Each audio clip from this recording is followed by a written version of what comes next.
Bonjour à tous. La vidéo d'aujourd'hui en fait parle des époques du business Amazon FBA. Alors, qu'est-ce que c'était de vendre sur Amazon FBA à ses débuts, de la façon en fait dont il a mûri et le plus important, ce que ça va être de vendre sur Amazon cette année et au-delà. Alors, allons-y. Très bien, si c'est votre première fois ici, bienvenue. Je m'appelle Télimax, je suis un vendeur professionnel sur Amazon et j'enseigne sur cette chaîne le business donc de l'e-commerce qui va vous permettre en fait de générer des revenus croissants et récurrents avec le business model Amazon FBA et le Private Label. Alors, si vous êtes nouveau sur cette chaîne, je vous invite à vous abonner en cliquant sur le bouton s'abonner situé en dessous de cette vidéo pour recevoir tout simplement les notifications des prochaines sorties vidéo. Et je vous promets toujours des contenus de qualité. Voilà, si vous ne l'avez pas encore fait, alors je vous invite à télécharger mon e-book, les 5 étapes pour démarrer un business à succès avec Amazon. Alors maintenant, je pense qu'il est vraiment important d'étudier le jeu Amazon FBA et principalement en fait d'étudier son histoire et de comprendre ce qui s'est passé dans cet écosystème Amazon FBA et depuis le début du programme jusqu'à maintenant.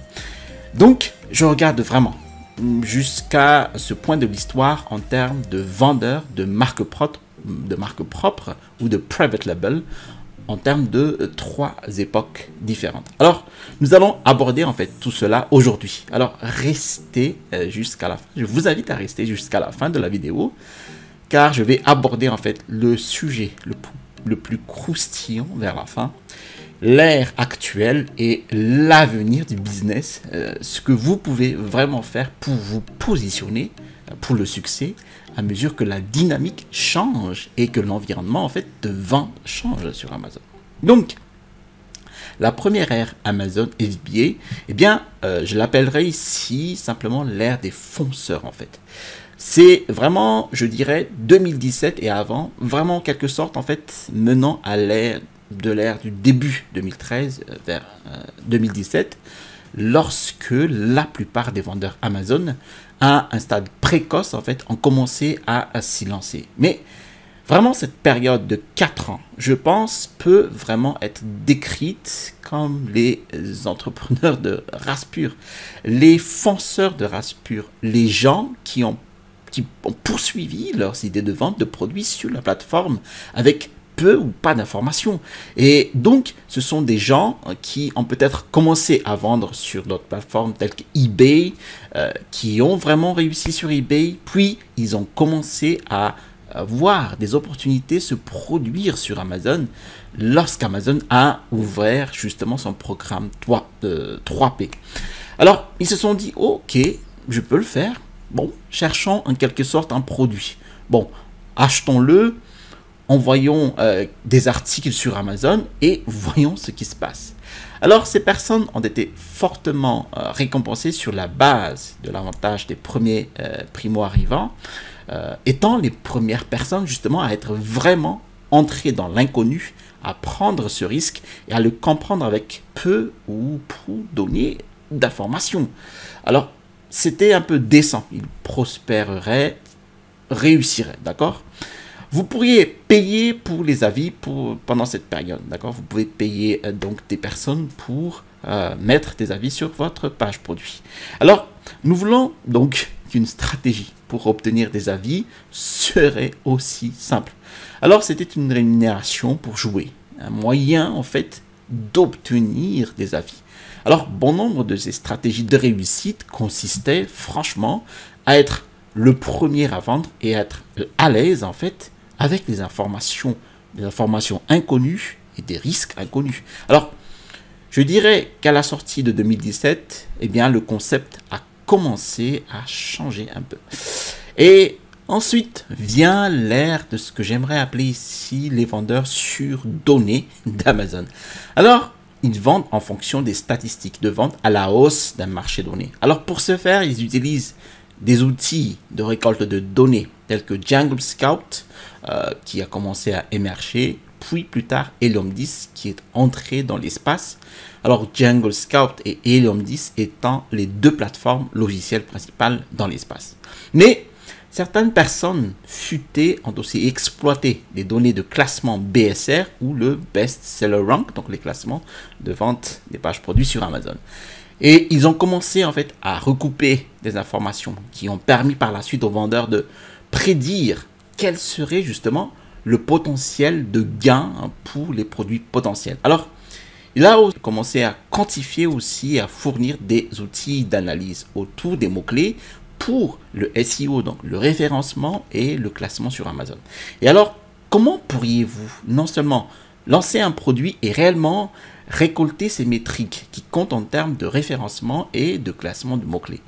Et ensuite, comment pourriez-vous finalement déterminer quels produits étaient les plus profitables en termes d'opportunités et d'économie financière finalement? Et c'est là qu'il y a eu un afflux important de vendeurs chinois et occidentaux sur la plateforme au fur et à mesure que les données devenaient disponibles, que la formation et les informations en fait devenaient disponibles et que les décisions concernant les données devenaient disponibles. Donc, de 2017 à 2019, disons 2020, ce fut l'ère de l'émergence des données dans l'espace et des décisions de montée en puissance pour les entrepreneurs qui voulaient faire un saut dans la vente sous marque propre ou private label sur Amazon. D'accord? Alors, maintenant, où en sommes-nous maintenant? Quelle est l'époque actuelle? Quelle est cette troisième ère d'Amazon, à mon avis? Alors, cette troisième ère, en fait, dans laquelle nous sommes maintenant et dans laquelle nous nous développons rapidement est l'ère de la marque professionnelle et du vendeur professionnel. Alors, je pense que ce qui dénote et sépare distinctement cette époque des époques précédentes, c'est le fait que nous avons des données maintenant, nous avons des analyses maintenant, nous avons toutes ces informations qui existaient à l'ère des données d'Amazon, d'accord? Mais ce qui a changé, c'est la nécessité d'intensifier notre jeu en fait en termes de construction de marques. Ainsi, créer des marques est vraiment une distinction clé maintenant que vous ne pouvez pas simplement avoir un produit dont les analyses sont bonnes et l'économie est bonne et que vous avez eu le courage de se lancer. Ce n'est plus suffisant.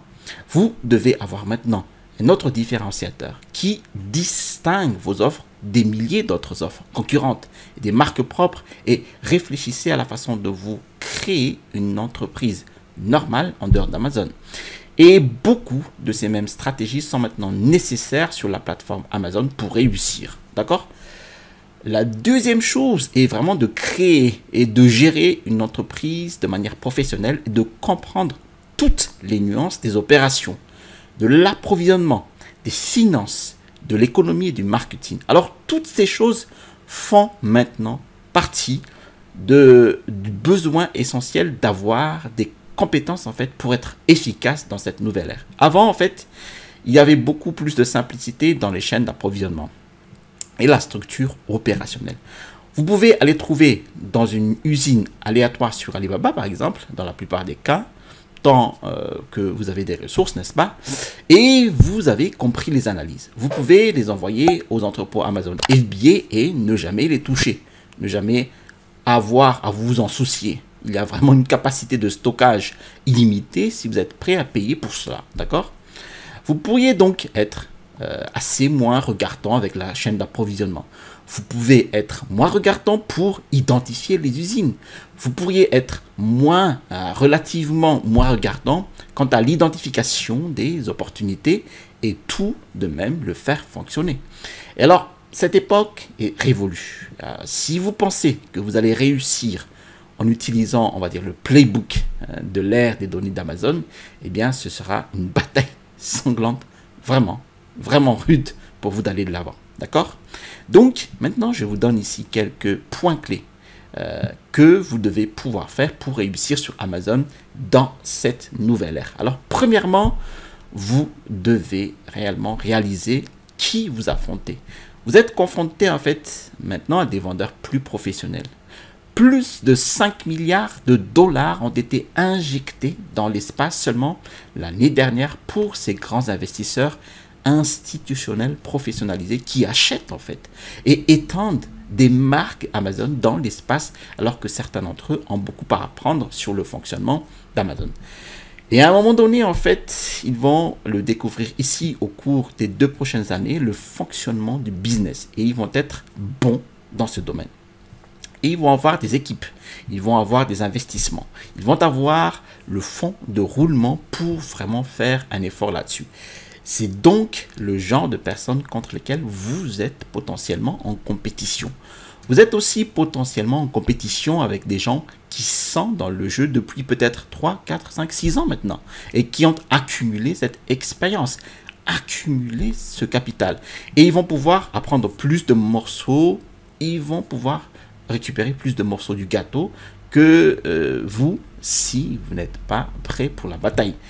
Alors, ce sont les offres contre lesquelles vous êtes en concurrence. Et donc, vous devez apporter vos propres compétences et vos propres stratégies à la table afin que vous puissiez en fait contrebalancer ces forces concurrentielles que nous allons commencer à voir. Et je pense que se concentrer distinctement sur le client va être un élément vraiment clé de cette ère. Comprendre qui ils sont, quels sont leurs besoins, ce qu'ils aiment, ce qu'ils n'aiment pas, où ils traînent, ce qui les préoccupe et vraiment construire vos marques, construire vos photos, vos visuels, votre voix là-dessus. Et en fin de compte, en fait, vos offres de produits autour de ces clients seront un élément clé de votre succès. Vous savez, ne pas vraiment se soucier du client, ne pas y penser va être vraiment conduire à des difficultés pour rivaliser avec des vendeurs plus professionnels. Alors, la deuxième chose que vous aurez besoin est une plateforme d'exploitation vraiment réussie, réfléchie. Et si vous y pensez en fait dans les plateformes de vente en B2B telles qu'Alibaba, eh bien, vous pourriez en quelque sorte avoir un fournisseur en Chine. Donc, expédier la marchandise dans les entrepôts Amazon FBA.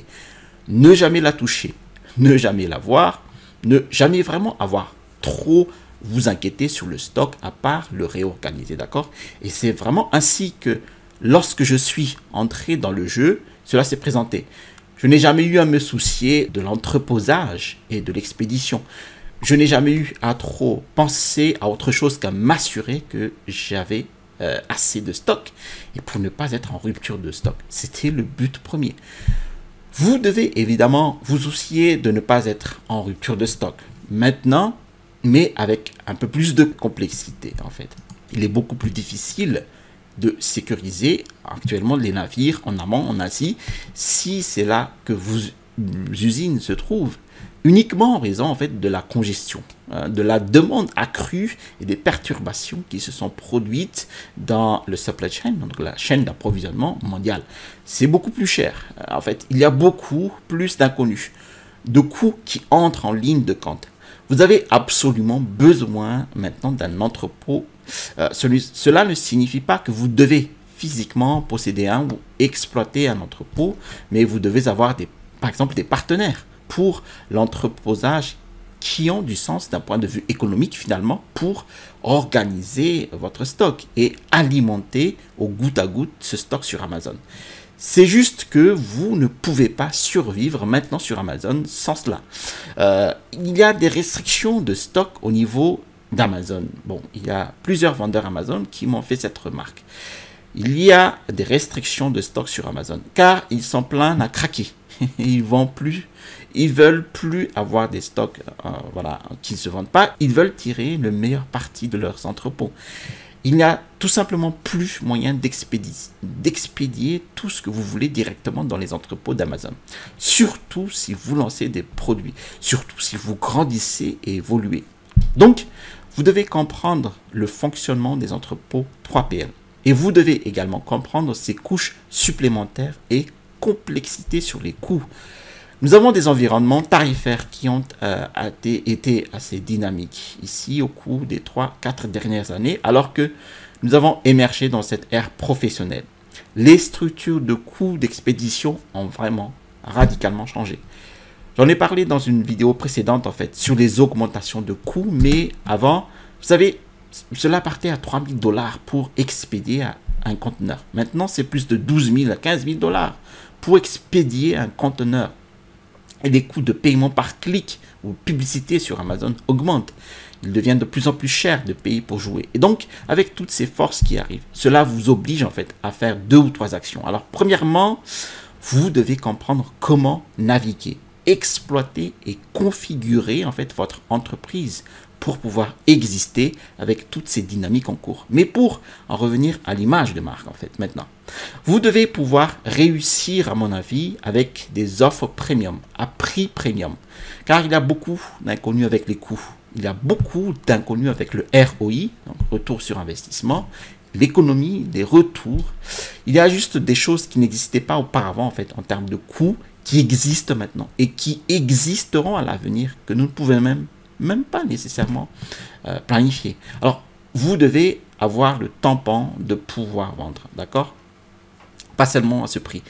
Alors, cela signifie-t-il que le prix n'a pas d'importance? Bon, absolument pas. Le prix compte. L'offre compte, mais vous devez pouvoir réussir en n'étant plus le vendeur le moins cher sur Amazon. Cela vous permet d'avoir en fait des marges suffisamment juteuses pour pouvoir tenir compte de certains de ces coûts inconnus. Et cela vous permet également de pouvoir tirer parti des forces qui existent sur le marché concurrentiel et de les dépasser au-delà du simple prix le prix bas. Maintenant, probablement une question à $1 million. Daily, pouvons-nous toujours réussir sur Amazon? Alors, ça devient un peu effrayant avec tout ce qui se passe actuellement. Les opportunités existent-elles encore? Alors, de mon point de vue, absolument. Je suis toujours massivement spéculateur sur Amazon. Dans ces différents domaines, ce sont simplement différentes dynamiques en jeu dont vous devez être conscient. Cela ne veut pas dire qu'il est nécessairement plus difficile, plus facile et moins risqué de vendre dans l'un de ces domaines. Cela signifie simplement que vous devez comprendre le damier sur lequel vous jouez et le jeu auquel vous jouez. Maintenant, il s'agit ici de comprendre qu'il y a des compétences, des complexités supplémentaires à gérer. Vous savez, vous devez mettre des considérations supplémentaires en matière d'opération, de logistique, d'économie et d'évaluation de produits. Vous devez être capable de trouver un moyen de vendre à un prix plus élevé, d'ajuster les prix en période molle et de prendre certains de ces coûts inconnus dans l'équation. Mais la bonne nouvelle, le fonceur, à mon avis, ne survivra plus sur Amazon. Les vendeurs étrangers, en fait, qui ne sont pas capables de créer une marque de manière réfléchie et naviguer de manière réfléchie dans ce nouvel environnement, vont avoir énormément de mal à rivaliser, en fait, avec cette nouvelle ère de marque beaucoup plus professionnelle, beaucoup mieux conçue, beaucoup plus réfléchie et beaucoup plus orienté vers le client réel. Donc, vous êtes également en concurrence avec certaines de ces grandes marques, de ces grandes entreprises. Franchement, ils ne peuvent pas être aussi proches du client, aussi proches de l'entreprise. Et donc, pour vous, ce sera vraiment un atout d'évaluer vraiment les besoins du client, d'être aussi proche de ses clients et de leur proposer une offre qui va être le plus adaptée à elle. Voilà comment vous allez construire votre entreprise avec succès pour Amazon FBA. Merci d'avoir suivi cette vidéo jusqu'à son terme. Si vous avez trouvé de la valeur avec cette vidéo, je vous invite à cliquer sur le bouton j'aime. Si vous êtes intéressé par d'autres vidéos sur cette chaîne, alors je vous invite à vous abonner en cliquant sur le bouton s'abonner situé en dessous de cette vidéo pour recevoir les notifications de ces prochaines vidéos. Je vous ai mis en description de vidéo mon e-book, les 5 étapes pour démarrer un business à succès avec Amazon FBA. Vous allez trouver dans cet e-book mes techniques et les stratégies qui m'ont permis en fait d'installer ma toute première boutique à succès avec Amazon. Vous allez trouver ici le bouton pour vous abonner et à droite de cette vidéo, vous allez voir comment en fait agencer votre première image, donc l'image principale de votre page produit pour le référencement sur Amazon. Allez, à la prochaine vidéo et restez toujours curieux.